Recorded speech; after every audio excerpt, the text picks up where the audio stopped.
नमस्कार, शोम रतूड़ी एनालिसिस में आपका स्वागत है। अगर मैं ये कहूं और मैं कहता ही रहता हूं कि जो इंडिया गठबंधन है, इनकी जो गैंग है, उसके मूलभूत क्या है, इनकी एकता के कि क्यों ये किस गोंद से जुड़े हुए हैं, किस ग्लू ने जो है इनको इकट्ठा कर रखा। तो उसके पीछे दो कारण है। एक तो परिवारवाद, जो राहुल गांधी के नेतृत्व में जो कांग्रेस है, वो जो उसकी जनक है, परिवारवाद की जनक अगर कोई है तो कांग्रेस है। और दूसरा है भ्रष्टाचार। सारे भ्रष्टाचारी सब एक जगह हो रखे हैं, सब एक जगह इकट्ठा है और उसका नाम उन्होंने दिया इंडिया गठबंधन। हालांकि इंडिया का इससे कोई संबंध नहीं है, लेकिन उन्होंने नाम दे दिया तो दे दिया।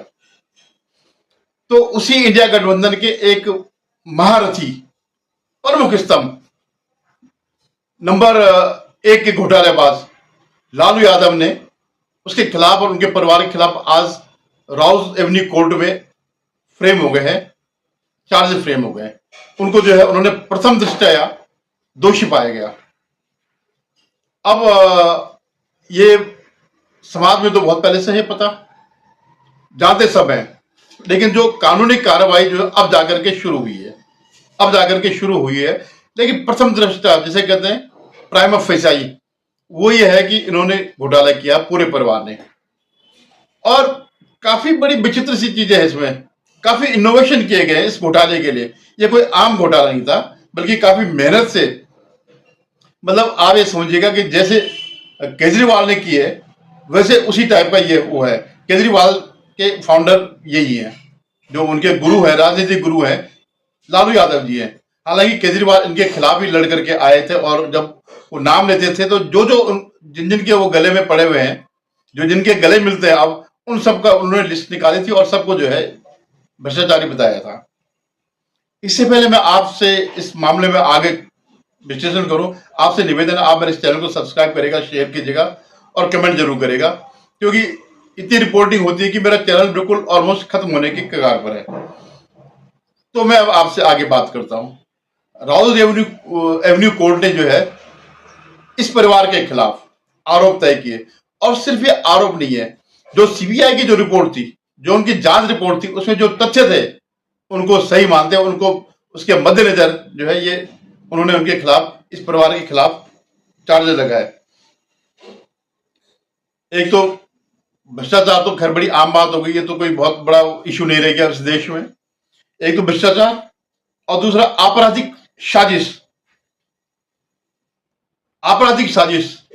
जो सारा जो ये केस हुआ, ये जो भ्रष्टाचार का मामला जो बना, ये इस पर आधारित है कि इतने आसानी से कुछ नहीं हुआ, एक बड़ी प्लानिंग करके जो है ये सब किया गया।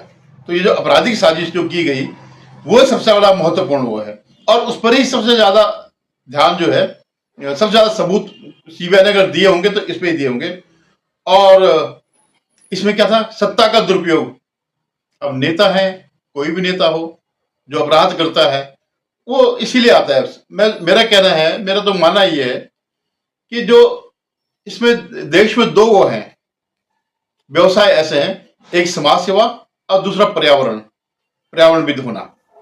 तो समाज सेवक क्या होता है, वो तो राजनीति में आता है और अपनी कमाई के धंधे ढूंढने लगता है, प्रयास करके काफी समय लगता है और वो अपना उसमें फिर वो निष्णात हो जाता है, मानी मास्टर बन जाता है और अपना पूरा कमाई करता है। दूसरा जो पर्यावरणविद है, ये पहले अपनी भूमिका वो करते हैं और वो उस पैरामीटर को देखते हैं जो अंतर्राष्ट्रीय स्तर पर किसी देश को बर्बाद करने के लिए जो किए जाते हैं, तो उनको अध्ययन करता है और उस लाइन पे चलता है, फिर वो जो है विदेशी मदद से चलता है। तो खैर मैं भी आता हूं इस पर कि इन्होंने क्या क्या किया, क्या नहीं किया। हुआ क्या था कि IRCTC जो रेलवे का हुआ है, कैटरिंग और ये वाला विभाग जो है, तो टिकटिंग एंड कैटरिंग वाला विभाग जो है, उन्होंने अपने 2 होटल लीज पे दिए, लीज में देने की बात करी। तो वो 2 थे,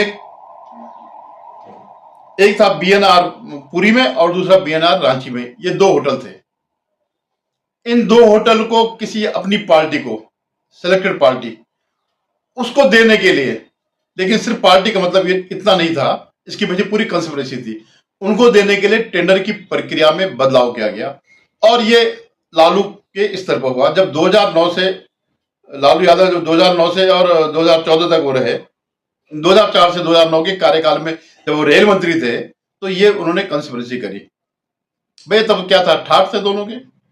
कांग्रेस भ्रष्ट पार्टी, जो उसका नेता था यूपीए 1, और उसमें तो सारे होने थे, तो उन्होंने उनसे कुछ सीख करके कुछ अपने आप इनोवेट किया। तो ये जो दो थे, तो इसमें पूरा पूरा हस्तक्षेप था लालू यादव का, कि किस तरह से जो है ये जो होटल, जो इसकी लीज है, ये इनको दे दी जाए अपने आदमी को, जिससे इन्होंने वो किया। तो उन्होंने ऐसी शर्तें बनाई कि एक सिर्फ वही जो ग्रुप है, उसका नाम था सुजाता होटल्स, ये टेंडर सिर्फ उसको मिले, किसी और को नहीं मिले, और वही हुआ। जो इसमें हेराफेरी करना चाहिए था, टेंडर की जो शर्तें लगानी थी, जो ताकि जो है इसमें उनको ही मिले, उन्होंने वही किया, और वो टेंडर सुजाता होटल्स को मिल गया। अब कहानी यहां पर खत्म नहीं हुई। अब सुजाता होटल ने जो है इसके बदले क्या दिया? कैश नहीं दिया। उन्होंने क्या किया कि पटना में जो है 3 एकड़ जमीन लालू परिवार को दी। 3 एकड़ जमीन पटना शहर में वो लालू परिवार को दी। और कैसे दी? एक फिर यहां पर फिर कंस्पिरेसी, एक दूसरी कंपनी वो कर दी गई। जैसे आपने देखा नेशनल हेराल्ड में कई कंपनियां बनाई गई, ये कंपनी वो कंपनी करके, और तब कांग्रेस ने लूटा। तो उन्होंने कुछ प्रेरणा वहां से मिली, किस तरह से जो है फर्जी कंपनी बना करके और किस ढंग से ये सब किया जा सकता है, हेराफेरी की जा सकती, ये आपराधिक वो किया जा सकता है, षड्यंत्र किया जा सकता है, ये सब उन्होंने किया। तो उन्होंने जो है वो थी डिलाइट मार्केटिंग प्राइवेट लिमिटेड, एक कंपनी बनाई, एक फर्जी कंपनी बनाई, और ये जमीन उसको दी। उन्होंने डायरेक्ट लालू परिवार को नहीं दी, इस डिलाइट मार्केटिंग प्राइवेट लिमिटेड को दे दी। और उसके बाद जो है ये प्रॉपर्टी ट्रांसफर हुई लालू परिवार को, राबड़ी देवी को और तेजस्वी को। देखिए, जब पहला वाला था, मतलब जो लालू यादव का पूरा राज था, पूरा समय था एज ए मुख्यमंत्री, तो उन्होंने क्या किया, वहां पे चारा घोटाला किया। और यह उनकी बड़ी काबिलियत थी कि उनको केंद्र में लाया गया कि भाई तुम राज्य स्तर पर मत खेलो, राष्ट्रीय स्तर पर खेलो। और उन्होंने वो कमाल करके दिखाया। हालांकि केजरीवाल जी इससे बड़े कमाल कर चुके हैं, क्योंकि उनके यहां सब फंसते हैं घोटाले में, सिर्फ उनको छोड़ करके। तो ये शायद अभी उनको सीखना था, तब तक केजरीवाल जी का पदार्पण नहीं हुआ था, तब तक जो है वो जितना इनोवेशन वो कर सकते थे, उन्होंने उतना ही किया। तो ये भी फिर मनी लॉन्ड्रिंग, यहां पर मनी लॉन्ड्रिंग का काम आया। और जो इस कंपनी ने, जो मार्केटिंग कंपनी जो है delight marketing private limited company थी, फिर इसके शेयर ट्रांसफर किए या जो भी किया ये, और इस कंपनी का मालिकाना हक लालू परिवार को मिल गया, राबड़ी देवी को और तेजस्वी यादव को। अब इसका फर्क क्या पड़ेगा? क्या इससे बिहार की जनता में कोई फर्क पड़ेगा? इनके खिलाफ कुछ वो होगा, विद्रोह होगा, या इनको वोट मिलते हैं वो कम होंगे? नहीं। जो उनका वोट बैंक है, एमआई जो समीकरण है, उसमें रत्ती भर भी फर्क नहीं पड़ेगा, क्योंकि वो तो देख चुके हैं लालू का जो राज था, जंगल राज था, तो उसमें किसको सत्ता थी? सत्ता इन्हीं को थी, ये जो एमआई वालों को सत्ता थी। ये जो चाहते थे वो करते, और बताते कि वहां तो एक अपहरण उद्योग हुआ करता था, जो ये लोग करते थे, उनके समर्थक, और फिर इसका फैसला लालू यादव के घर में होता था, फिर लेन देन करके जो होता था। ये जब वो रोजगार की बात करता तेजस्वी, तो उसी रोजगार की बात करता है कि आप हमें जिताओ, हर हम उसी समय वापस लाएंगे। वो उसको जंगलराज नहीं मानता, वो इसको जो है एक रोजगार योजना मानता है कि रोजगार कैसे दिया जा सकता है। और जब वो कहता है सरकारी स्तर पर सरकारी नौकरी, तो सरकारी नौकरी से मतलब उसका ये है कि इसमें सरकार का पूरा सहयोग रहेगा, सरकार इसमें जो है पूर्ण सहयोग देगी आपको। जो काम पहले होते थे वही काम अब भी होंगे। तो ये स्थिति जो है ये बनी हुई। तो कोर्ट ने जो है पूरे वो फ्रेम कर दिए, और ये भी बताते हैं कि जो अभी तक कांग्रेस और आरजेडी में जो सीट शेयरिंग का फाइनल नहीं हुआ, या चीफ मिनिस्टर का फाइनल नहीं हुआ, उसके लिए वो इसी दिन की इंतजार कर रहे थे, ताकि कोई फैसला आ जाए। कांग्रेस का इंतजार कर रही थी कोई फैसला आ जाए आज 13 तारीख को, और वे अपना फिर शर्तें फॉलो कर सकें। वो क्या मतलब क्या करेंगे? बार्गेनिंग करेंगे। कांग्रेस की ऐसी हैसियत तो है नहीं कि वो अकेले जीत के दिखा दे, लेकिन यह है कि जो उनकी डिमांड है, अब वो कह सकते हैं देखो आप जो है उसमें वो हो गए हैं, अभियुक्त बन गए हैं, आप पे मुकदमा चलेगा, और सब ये तय हो चुका है। हालांकि वो तो उनके साथ भी हो रहा, नेशनल हेराल्ड केस में वैसे तो कई होते हैं, लेकिन नेशनल हेराल्ड केस में तो पूरा का पूरा परिवार शामिल है, सारे के सारे लोग उसमें जो है उसी हेरे फेरी में। लेकिन ये ताजा मामला है, तो कह सकते हैं कि देखिए आप हमें ज्यादा सीट दीजिए, ये कर दीजिए, वो कर दीजिए। तो ये जो कहानी अभी तक चल रही थी कि ये वार्ता हो रही, वो वार्ता हो रही, कोई वार्ता नहीं हो रही थी। इंतजार कर रहे थे कि ये 13 तारीख को, अरे तो हर एक को पता था कि इस तारीख को जो है फैसला आना है कि इनमें कोर्ट केस चलेगा नहीं चलेगा। क्योंकि इसके जो है इससे पहले जब वो हुआ था, इस मामले की हियरिंग हुई थी, तभी कोर्ट ने एकदम से पूरा हिंट दे दिया कि क्या आप अपनी गलती मानते हैं या ट्रायल को आगे बढ़ाना चाहते हैं। तो ये अपने में एक संकेत था कि आप गलत तो है ही हैं, या तो अपनी गलती मानिए और जेल चले जाइए, या फिर यह है कि भारत के न्याय तंत्र का फायदा उठाते हुए और लंबा समय ले लीजिएगा, और तब तक लालू जी की स्थिति कह नहीं सकते हैं।